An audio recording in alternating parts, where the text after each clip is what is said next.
Hello everyone, Linda Israel here, and I'm going to show you how to make a journal card, and I'm using a napkin. So I have a napkin, and this is what it looks like on the full size. And what I've done is I've folded it in half, and I've laid it out here on my cutting surface, and I have trimmed it, and I'm going to trim it again. I've got 2 layers here so that I can get multiple pieces out of this one cut. And I've got some pre-made journal cards from Canvas Corp brands. These are just craft colored cards. I'm going to fold it in half just so you can see that it is a 3.5 by 5-inch card. So I've already cut one way, so now I'm going to cut the other, and I want to see how big I want to make it, which I think is going to be 3 inches. So I'm going to cut this piece at 3 inches. And I'm treating this napkin kind of like fabric because it tends to move.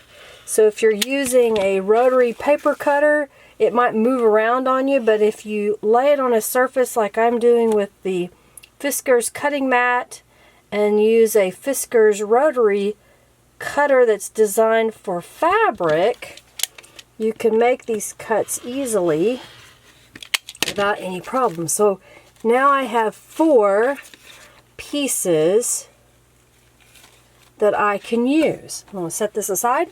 So now that I have these 4 pieces, I want to get my card base ready, and what I'm going to use is some distressed ink with Vintage Photo, and I'm going to go right around the edge, adding a little bit of color. If you find that your Vintage Photo or any of the Tim Holtz distressed inks seem to be a little dry, you can get the Distressed Refresher, and the idea is that you take this and spritz it right onto that pad, and it soaks into it, and when you go to use it, it's much brighter, or in my case, has a darker hue to the Vintage Photo. Alright, I'll do this to all 4 cards, and then I'm going to go to the sewing machine, and I'm going to zigzag stitch around this. Okay, so I have sewn each piece onto the cards, and the next thing I want to do is I want to add some glitter, and I use Tulip dimensional glitter paint a lot, but I want to do some real fine lines. So I have let me get this package out so you can see the No-Clog writing cap, and so it comes with a couple of needles here, and I've chosen the biggest one, and let me show you how it puts together. You have the white base, and then you have the needle portion, and then you have the blue portion. And what I've done on my glitter paint here is I removed the old nozzle and I put this one on. So now it's ready to go to decorate, and what I'm going to do is just kind of give it some outlines, maybe go down the lines here, and this will just add a little bit of sparkle. And I'll set these aside to dry as I do each one. Alright, I'm going to let this dry, and to prevent this from clogging, I'm going to take a little bit of the Best Cleaner Ever, and I spray just a tiny amount in the cap, and then I'm going to use the needle that goes with the No-Clog, and I'm going to put it right inside, and that's going to keep this from clogging up. Now occasionally glitter, because it's chunky, may get into the bottom portion of the needle, and you may have to take the lid off and wash it, but for the most part I can put this back together, set it aside, and when I'm ready to use it again, it's ready to go. With the excess that's left here, I'll put that on my hands, and that will help get rid of any of this glitter paint that may have stuck to my hands. We're going to let this dry, and I'll be back. The glitter paint has dried. I just love the way that shimmers. It reminds me of just vintage cards that you used to see all the time with the glitter on it. I grabbed a few other supplies here. And one of those is some Tattered Angels Glimmer Mist in Party Pink. And a little ribbon flower. So what I'm going to do is I'm going to shake up this Party Pink Tattered Angels. And I'm going to place this little flower in my spray box. And I'm going to give it a couple of sprays.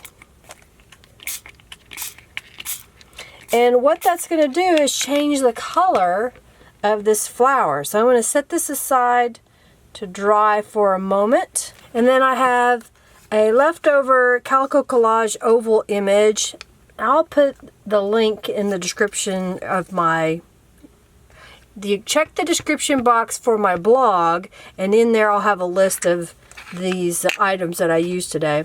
So I've got distressed ink, and then I punched shape out of a scrap of paper that I happen to have handy. And I'm going to add some distressed ink around the edges. I'm going to do the same with the image from Calico Collage. And then I have words that I cut on my silhouette. I typed out the words, and then I cut it with my silhouette. I'm just going to go right around the edge of that with the distressed ink. And let's put this together. So I've got the Best Glue Ever by Scrap Perfect, and I have the No-Clog writing cap. So I'm going to grab a hold of this bird image and put a little glue on the back side. It doesn't take a lot, it's just a little bit of glue. And then I'll center it onto this oval, the scalloped oval.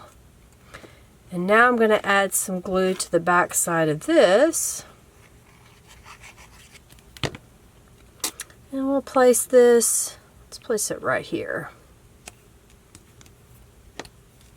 I'm going to add a little bit to "Don't forget to fly" phrase.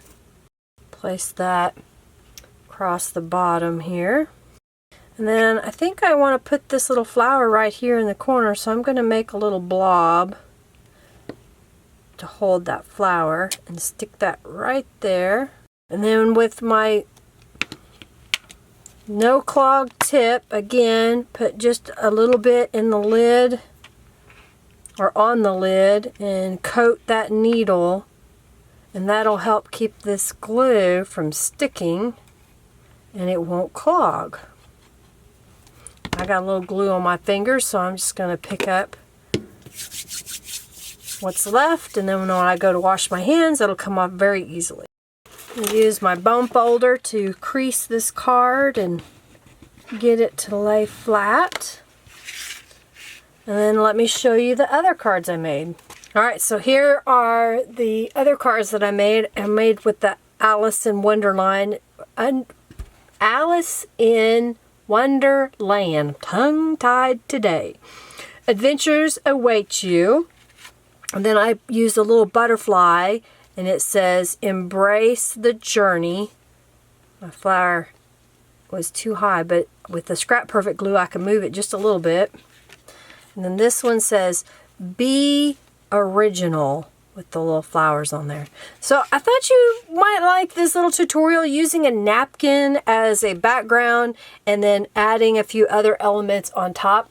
If you like this video, give it a thumbs up, share it with your friends, and of course, comment if you have any comments about what I did today or have questions about what I did today. Make sure you check the description box for my blog to check out all of the items that I used in close-up photos. Of course, if you haven't subscribed, please do so. Share this video if you think others will learn from it or be inspired by it. Check my description box for links to my other social media, which is Instagram, Twitter, Facebook, and my groups, as well as my website. Thanks so much for watching, everybody. Have a fabulous day. Bye.